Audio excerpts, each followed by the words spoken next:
Não tenha medo de esperar no Senhor. Ele é a nossa esperança em todo o tempo. Ele é a esperança do pobre, do rico, da criança, da viúva, do rei, do general. É a esperança do escravo.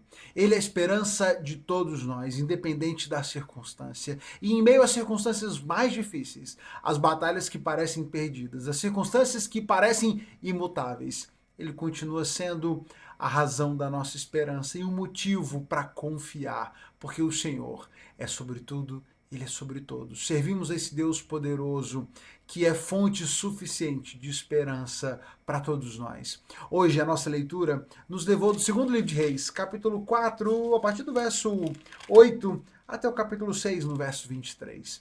E aqui nós temos muitas demonstrações de razões para esperar, para confiar em Deus. Puxando um pouquinho do final da nossa leitura de ontem, no início do capítulo 4, nós temos o profeta Eliseu, e aqui nessa leitura de hoje nós vamos ter várias demonstrações do poder de Deus manifesto através do profeta Eliseu. Nós começamos o capítulo 4 com Eliseu ajudando uma viúva pobre. Uma viúva muito pobre, que em condições difíceis de vida, que não tinha como se sustentar, que estava prestes a perder os filhos, a perder tudo. Procura o profeta clamando por ajuda. E o profeta, então, a orienta a que pegue vasilhas, junte vasilhas, pegue vasilhas emprestadas, porque Deus vai multiplicar o azeite.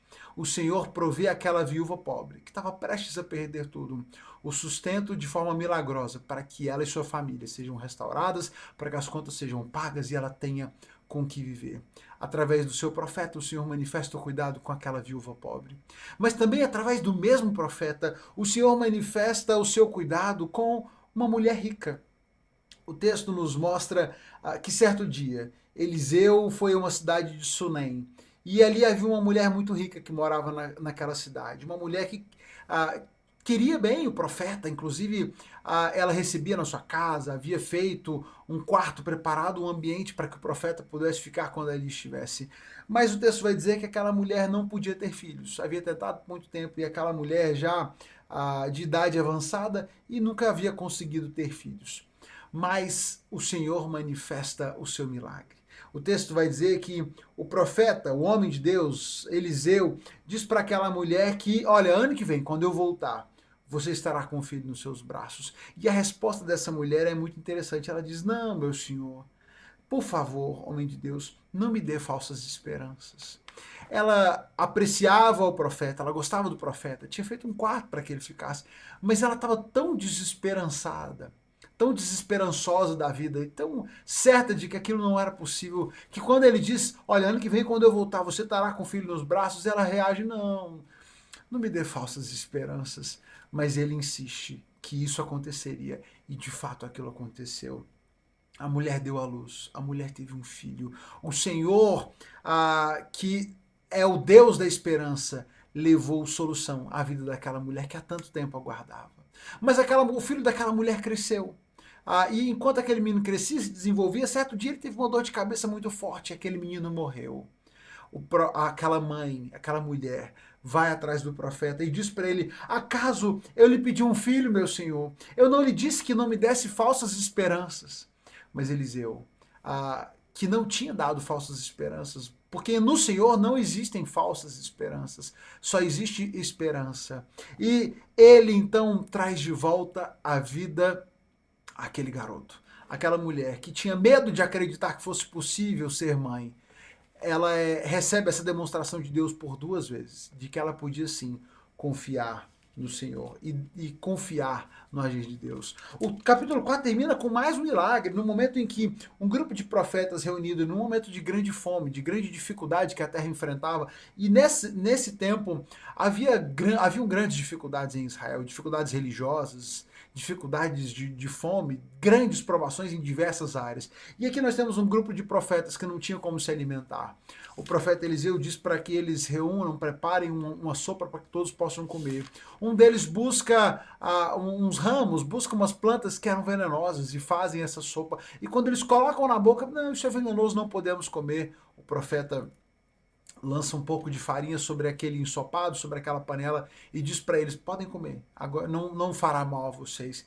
Eles comem, eles se fartam, distribuem entre todos, todos foram saciados, porque o Senhor manifesta o seu poder. O Senhor foi a esperança daquela mulher pobre, foi a esperança daquela mulher rica, a esperança daqueles profetas que passavam fome e recebem o seu alimento.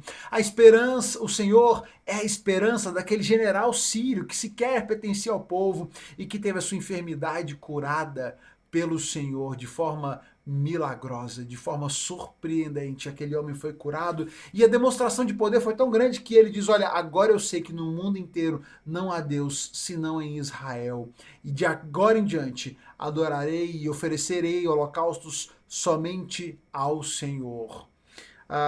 Ele foi a esperança da pobre, da rica, dos profetas, do general da Síria, a esperança do povo de Israel no momento de conflito, quando o rei da Síria estava em guerra contra Israel e traçava os seus planos. O Senhor revelava a eles antes a Eliseu, que alertava o rei de Israel, e por isso eles sempre saíam bem, eram vitoriosos nos conflitos.